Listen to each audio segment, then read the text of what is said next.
And welcome to the first video on pure mathematics as part of the Royal College A-level course. And the first topic that we'll be looking at is indices, which you must have seen before at GCSE level. And we're just going to recap a few points and have a go at some questions regarding indices.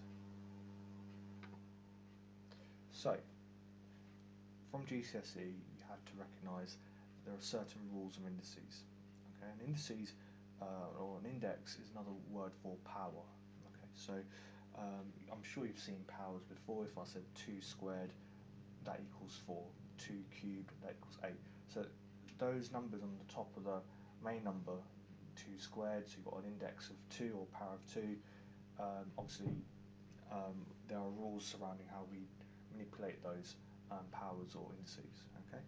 So the first rule that you must have seen before at GCSE is when you multiply numbers with different powers. So if I've got a number with a power m or an index m, and I multiply it by the same number, the same value number with a different power, okay, then you add those powers together, okay, and you get a new index. Similarly, if you divide two numbers, the same numbers with different powers, then you subtract one power from another. Okay, and those two you should just know really from GCSE. The next one, again, is something that you must have seen before. If you've got a number to a power within a bracket, and outside that bracket you've got another power, then you multiply those two powers together to get a new power.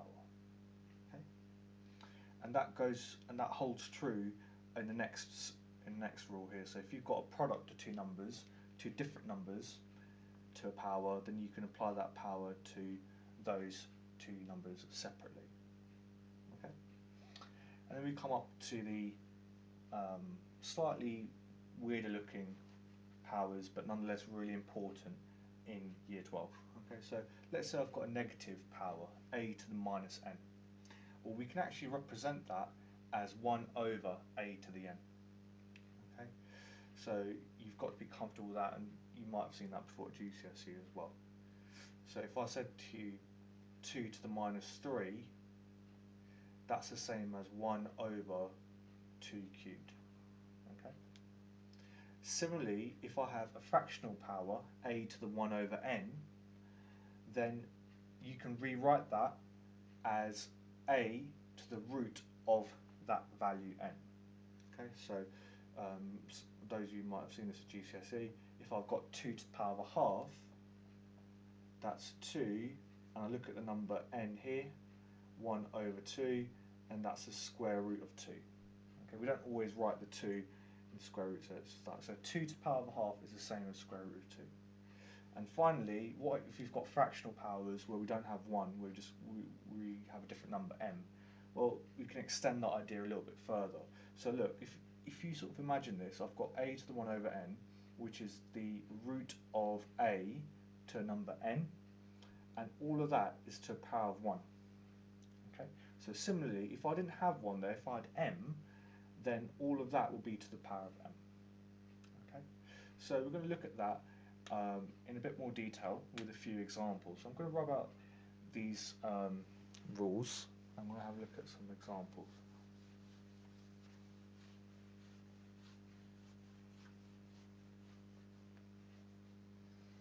Okay. So the first example that we're going to look at is we're just going to start off really simply. Okay. So let's have a look at x squared times by x cubed. Okay, I'm just going through these rules and the ones which I think are quite important. Now, obviously, the first rule dictates that if you've got this situation, then you have to add the powers, so you get x to the 5. Easy peasy, not a problem.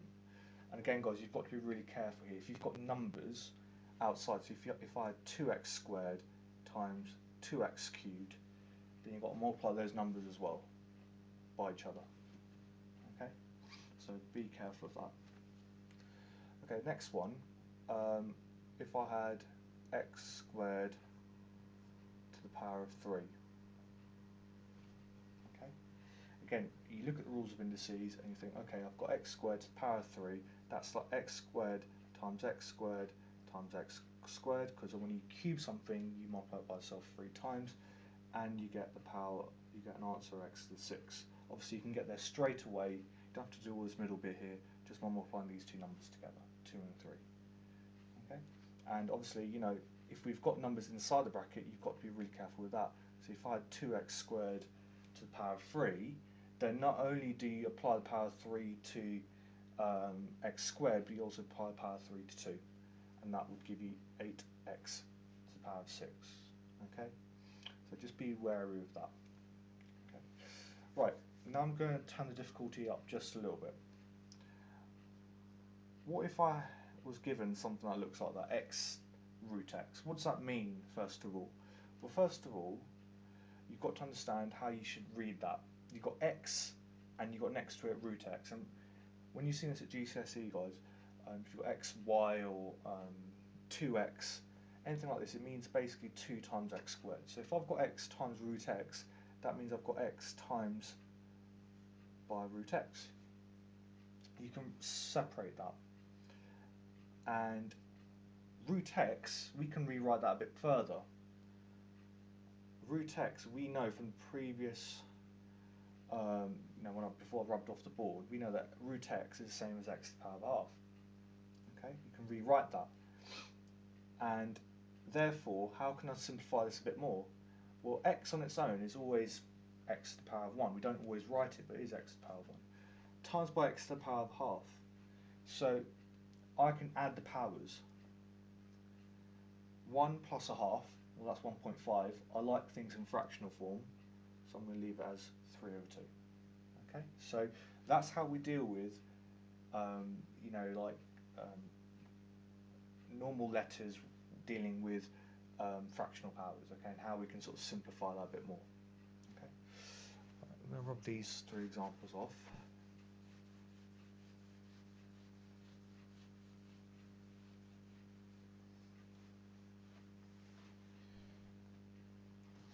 Okay, so the next example that I've got coming up now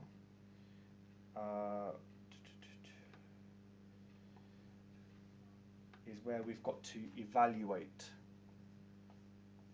I'm just going to write these on the board.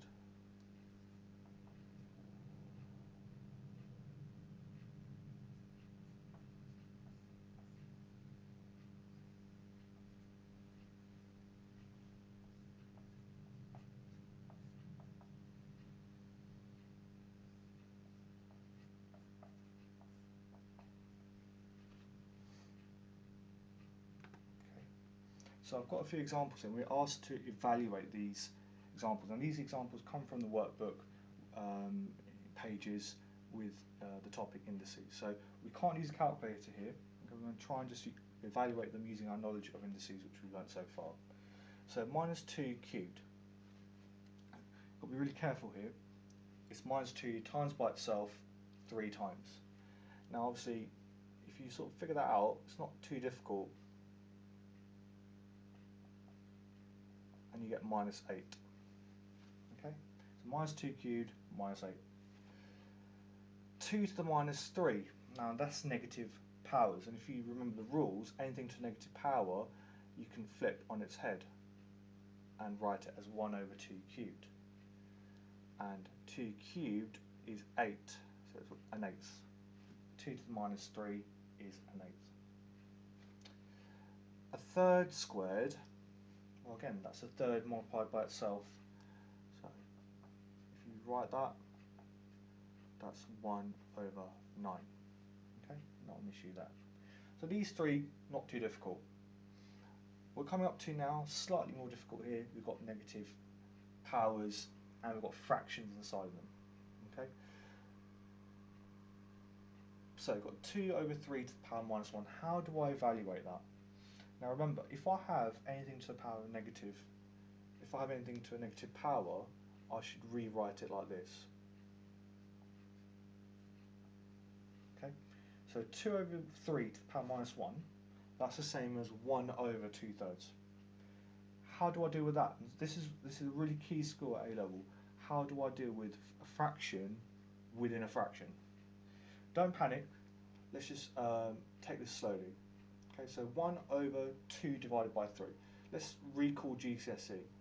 1 divided by 2 over 3. That's basically what this is saying. 1 divided by 2 over 3. And if you remember how to divide at GCSE, you keep the fraction. So 1, I can keep that as 1 over 1. Okay, I keep 1 over 1 as it is. I flip the second fraction, 3 over 2, so 2/3 becomes 3 over 2, and I multiply.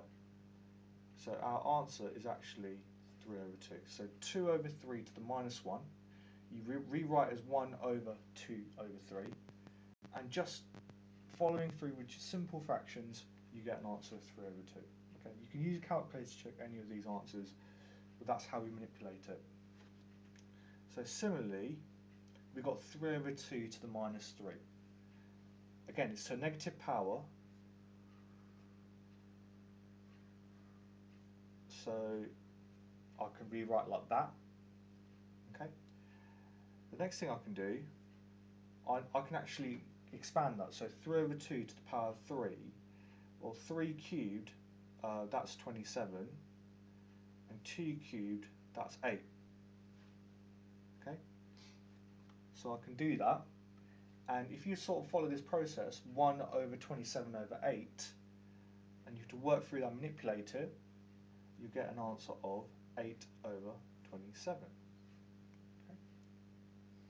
And that's how we can evaluate